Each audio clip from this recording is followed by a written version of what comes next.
جب دو مسلمان ملے تو ان میں سے ایک السلام علیکم ورحمۃ اللہ وبرکاتہ اور دوسرا جواب میں وعلیکم السلام ورحمۃ اللہ وبرکاتہ کہے تو ہر ایک کو 30 نیکیاں ملتی ہیں اور مصافحہ کرنے سے دونوں کے گناہ معاف کر دیے جاتے ہیں، اور یہ صغیرہ گناہوں کی بات ہے۔ بخاری اور مسلم کی ایک اور حدیث ہے، فرشتے اس مسلمان پر تعجب کرتے ہیں جو مسلمان کے پاس سے گزرتا ہے اور اسے سلام نہیں کرتا۔ اسی طرح مصافحہ کے علاوہ معانقے کا جو حکم ہے، معانقہ کا لفظ عنق سے ہے۔ عنق کا مطلب ہوتا ہے گردن سے گردن ملانا، گلے ملنا جس کو اردو میں کہتے ہیں۔ حضرت حسن اور حضرت حسین رضی اللہ تعالی عنہما دوڑتے ہوئے آپ صلی اللہ علیہ وسلم کی طرف آئے تو آپ نے ان دونوں کو گلے کے ساتھ لگا لیا۔ یعنی بچوں سے خاص طور پر جب انسان سلام کرے، ان کو پیار کرے تو ان کو گلے سے لگائے، کیونکہ آپ صلی اللہ علیہ وسلم نے فرمایا جو کوئی اپنے بھائی یا کسی اور مسلمان سے محبت کرے تو اسے بتائے کہ وہ اس سے محبت کرتا ہے۔ تو گلے ملنا جو ہے یہ محبت کی علامت ہے، لیکن اس میں یاد رکھیے کہ گردن سے گردن ہی ملانا کافی ہے۔ آپ دیکھیے کہ سلام صرف زندہ کو نہیں، مردہ لوگوں کو بھی سلام بھیجنا چاہیے۔ اسی لیے حکم ہے کہ جب قبرستان کے پاس سے گزریں تو ان کو سلام کریں اور اس کی دعا پڑھیں، السلام علیکم یا اہل الدیار من المسلمین والمؤمنین وإنا ان شاء اللہ بکم للاحقون وإنا الی ربنا لمنقلبون۔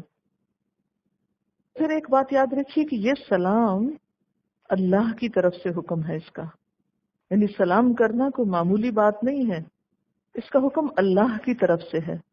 اور پھر اس کو تحیتاً مبارکتاً کہا۔ ایک مسلمان کی تو زندگی کی ابتدا اور انتہا اس کے ساتھ ہے، لیکن ہم سب جنت کے طلبگار تو ہیں، منتظر تو ہیں، دعوے دار تو ہیں، لیکن اگر دیکھا جائے تو چھوٹی چھوٹی باتوں میں بھی ان امور کا خیال نہیں رکھتے جو جنت کی طرف لے جانے والی بظاہر دیکھنے میں چھوٹی نظر آتی ہیں، لیکن آپ دیکھیے کہ کس قدر مشکل ہو گئی ہیں یہی نیکیاں، اور اس میں عام لوگ جو ہیں بسا اوقات آر سمجھتے ہیں۔ یہ بھی بے حسی کو توڑنے کا ایک علاج ہے۔ سلام کرنا معاشرے کی بے حسی کو ختم کرنے کا ایک ذریعہ ہے۔ ہمارا حال یہ ہے کہ اگر کوئی ہمیں سلام کرتا ہے تو ہم بے اعتمادی کا شکار ہیں، ہم سوچتے ہیں کہ اسے سلام کیا کیوں، یعنی مسلمان سے اتنا اجنبی ہو کر رہ گیا۔ اچھا، اس میں آپ دیکھیں کہ مصافحہ بھی ہے، معانقہ بھی ہے، لیکن کس کرنا یہ کوئی اسلامی شعار میں سے نہیں ہے۔ بعض عرب ممالک میں آپ نے دیکھا ہوگا کہ وہ سلام دعا تو کچھ نہیں کرتے، صرف ایک دوسرے کو کس کرتے ہیں۔ یہ بھی ایک رواج کے طور پر یہ چیز عام ہو گئی ہے، ورنہ اسلامی شاعر میں سے نہیں ہے۔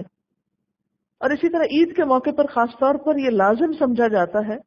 ٹھیک ہے، وہ ایک گریٹنگ کے لیے انسان تھوڑا زیادہ ویلکم کرتا ہے، لیکن وہ بھی کوئی سنت سے ثابت نہیں ہے کہ عید کے دن گلے ملنا کوئی سنت سے ثابت نہیں ہے۔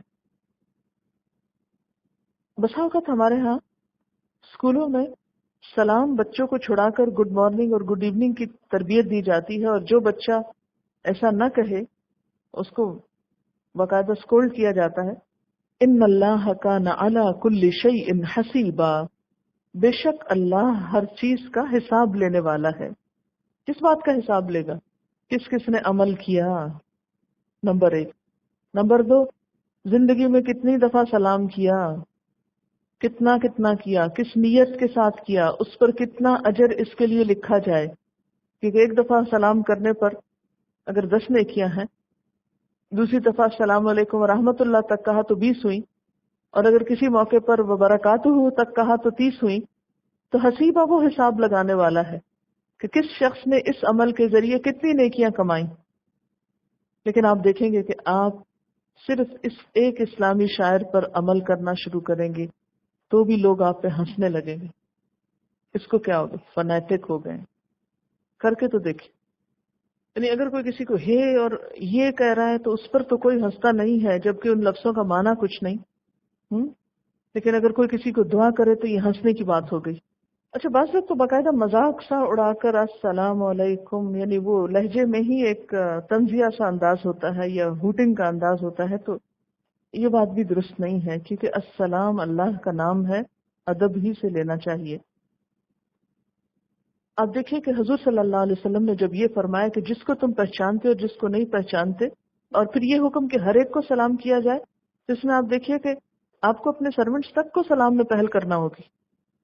یہ نہیں کہ آپ ان سے ایکسپیکٹ کریں کہ وہ آپ کو سلام کرے، اور اگر نہیں کرے تو ان کو ڈانٹے کہ سلام کیوں نہیں بولا۔ اور پھر آپ دیکھیے کہ سلام کرنے سے ایک دم وہ جو بیریئر ہوتے ہیں یا وہ جھجک ہوتی ہے یا وہ ایک پردہ سا حائل ہوتا ہے اجنبیت کا، وہ ہٹ جاتا ہے اور صحیح معنی میں ایک اسلامی بھائی چارہ سامنے آتا ہے۔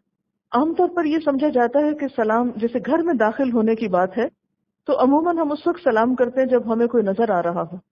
تو گھر میں داخل ہو کر کوئی نظر آئے یا نہ آئے، بلند آواز سے سلام کہنا چاہیے۔ اگر تو کوئی ہوگا اور سامنے نظر نہیں آ رہا تو اس کو پتہ چل جائے گا کہ آپ گھر پہ آ چکے ہیں، اور اگر وہ ہے نہیں، کوئی بھی نہیں ہے، تو فرشتے وغیرہ یا اور مخلوق اگر کوئی ہے وہاں تو وہ جواب دے گی۔ لیکن اللہ کا حکم ہے کہ گھر میں داخل ہوتے وقت سلام کرو۔